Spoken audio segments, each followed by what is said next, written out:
ఆధారిత వ్యవసాయంతో పండించిన కూరగాయలు, ఆకుకూరలు, పచారీ అంటే కందిపప్పు, కారం, పసుపు, బియ్యాలు ఇవన్నిటితో ఇక్కడ భోజనం చేపిస్తాం. 70 మంది 60 మంది భోజనాలు ఉంటారు.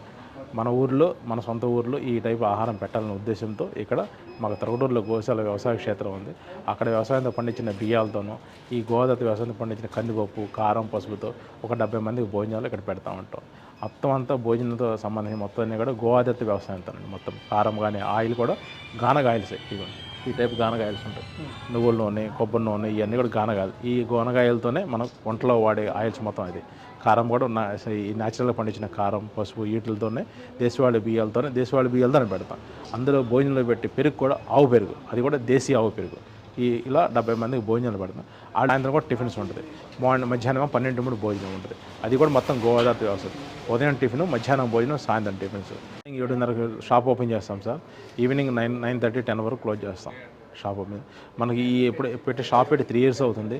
ఎప్పుడైతే ఈ గోదావరి వ్యవసాయం ఎవరైతే నిదానంగా తెలంగాణలో బాగా పబ్లిష్ అయింది, ఆంధ్రాలో ఎప్పుడు స్టార్ట్ అయిందో చాలామంది రైతులు వచ్చి ఈ ఆహారం తిన్న తర్వాత వాళ్ళు ఏలూరు నుంచి, దూరపూర్ నుంచి నియర్ టు బందర్గా ఒక 100 కిలోమీటర్లు ఏలూరు అని, భీమవరం అని, విజయవాడ అని, ఒంగోలు అని అక్కడి నుంచి కూడా ఇక్కడికి వచ్చి ఈ గోదావరి వ్యవసాయం సంబంధించిన పచారీ, నెలకు సంబంధించిన పచారీ ఆయిల్స్ కానివ్వండి, పప్పులు కానీ మొత్తం కొనుక్కెళ్తున్నారు. మొత్తం ఒక పురాతన పద్ధతిలో మన కింద కూర్చొని జఠరసం ఉత్పత్తి చేస్తాయి. దానివల్ల ఏమవుతుందంటే మనకి ఆకలి శక్తి పెరిగి త్వరగా అరుగుదలకి, మలబద్ధకం తగ్గడానికి ఈ సమస్య తగ్గుద్దాం. కింద కూర్చుండడం వల్ల ఏమవుతుంది, జఠరసంలో ఆకలి పెరిగి మనకి ఇవన్నీ ఒకప్పుడు పురాతనం ఉండేయండి.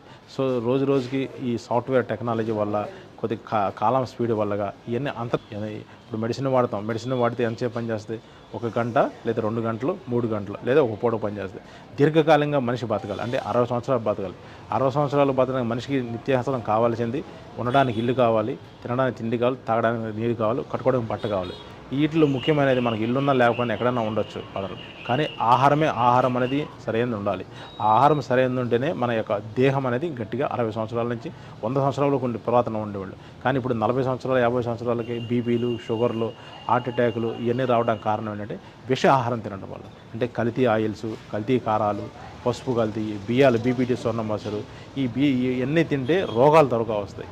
ఇప్పుడు ఎక్కడికి వెళ్ళినా మన హాస్పిటల్లో, విజయవాడలో కానీ, హైవేలో కానీ ఎక్కడికి వెళ్ళినా సరే మనకి మేము అన్ని హార్ట్ ఆపరేషన్లు చేసాం, మేము సర్జరీలు చేసామంటున్నారు తప్ప ఇన్ని నివారించామే, వీటి వల్ల దీర్ఘకాలంగా రాకోకుండా నివారణ అనేది మార్గం లేదు. సో ఏంటంటే ఆహారమే వాళ్ళకి దివ్య ఔషధం అనే ఉద్దేశంతో విజయరామ్ గారు ఈ గోదావరి వ్యవసాయం మన మచిలీపట్నంలో ఒక స్టోర్ పెట్టి మొత్తం అన్నీ కూడా